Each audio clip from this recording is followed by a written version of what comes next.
Gripe aviária. É um nome que a gente ouve e já sente um certo arrepio, né? É uma ameaça que está sempre por aí. Mas o que acontece quando um gigante da avicultura como o Brasil, que é um dos maiores produtores de frango do mundo, declara estado de alerta? Hoje a gente vai mergulhar no plano de defesa do país contra esse inimigo invisível, um vírus que tem potencial para causar um estrago global. Para a gente entender bem esse plano, nosso roteiro vai ser o seguinte. Primeiro, vamos entender o básico. O que é exatamente o vírus da gripe aviária? Depois, vamos ver que ele tem, digamos, duas personalidades bem diferentes.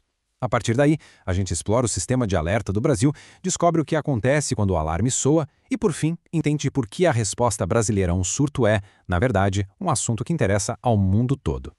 Então vamos lá. Para falar de defesa, a gente precisa primeiro conhecer o inimigo.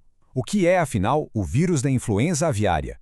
De forma bem direta, é uma doença viral super contagiosa. E o fato de ser um vírus de RNA é importante, sabe por quê? Significa que ele muda, ele sofre mutações com muita facilidade, e é por isso que ele preocupa tanto. E aqui tem um ponto fundamental. As granjas comerciais do Brasil estão livres da forma mais perigosa do vírus. O problema é que essa mesma forma perigosa já foi detectada em aves silvestres aqui no país desde 2023. Ou seja, a ameaça está literalmente voando sobre nós.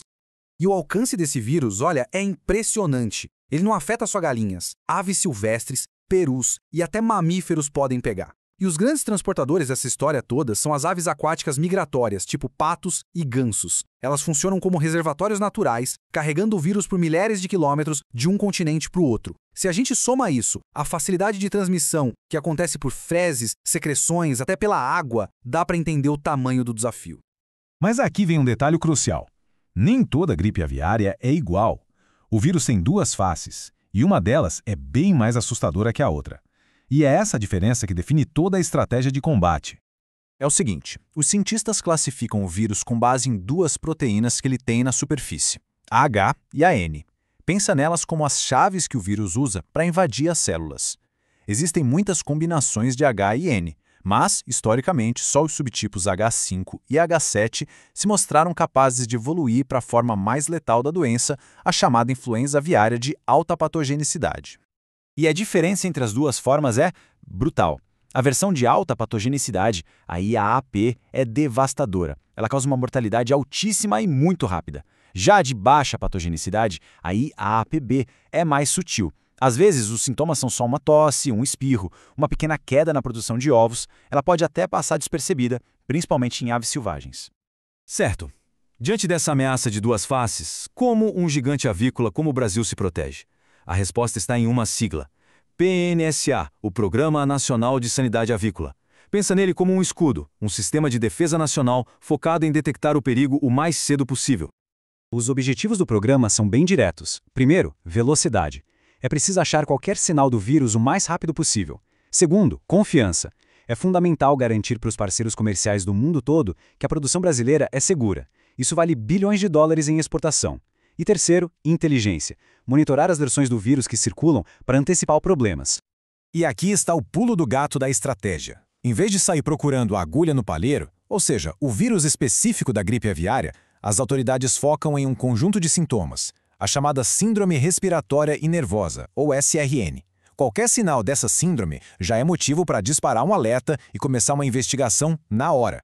Mas o que exatamente dispara esse alarme? Não é qualquer coisa. O sistema funciona com gatilhos bem específicos. Por exemplo, uma mortalidade de 5% num único galpão em apenas 72 horas, isso é um sinal de alerta máximo. Uma queda brusca na produção de ovos também. Até um comportamento estranho visto em aves selvagens na praia pode ser o primeiro indício. Cada um desses critérios exige notificação imediata, porque numa epidemia, cada hora conta. Ok, o alarme soou, a investigação foi feita e o pior cenário foi confirmado. E agora? É nesse momento que o protocolo de contenção entra em ação. É uma verdadeira corrida contra o tempo para apagar o foco do incêndio antes que ele se espalhe. Essa é a pergunta que vale bilhões. Um caso da forma mais grave do vírus é confirmado numa propriedade. Qual é o plano de ação? A resposta é drástica e principalmente imediata. A resposta é uma operação de contenção máxima. Primeiro passo, o sacrifício de todas as aves do local. Segundo, a destruição segura de tudo que pode estar contaminado. Carcaças, produtos, resíduos. Terceiro, uma desinfecção completa do lugar. Quarto, o chamado vazio sanitário, um tempo em que a propriedade fica totalmente sem aves. E, por fim, a declaração oficial de emergência. O objetivo é um só: erradicar o vírus daquele local, custe o que custe. Agora, é importante dizer, essa resposta super drástica é para a forma de alta patogenicidade. Se o vírus for do tipo mais brando, o protocolo é mais flexível.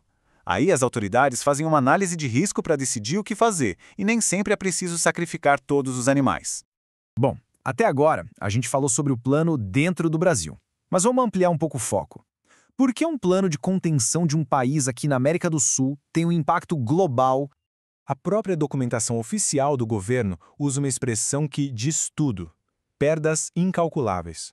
Um surto fora de controle no Brasil não seria um problema só do Brasil. Ele poderia bagunçar toda a cadeia de alimentos do mundo, causar pânico no mercado e gerar prejuízos que se espalhariam por vários países. No fundo, a preocupação se divide em duas grandes frentes. A maior, sem dúvida, é a ruptura econômica. Mas existe outra, que está sempre no radar: a ameaça à saúde pública. O risco de que um desses vírus se adapte e comece a passar de forma eficiente entre humanos é o que alimenta o medo de uma nova pandemia.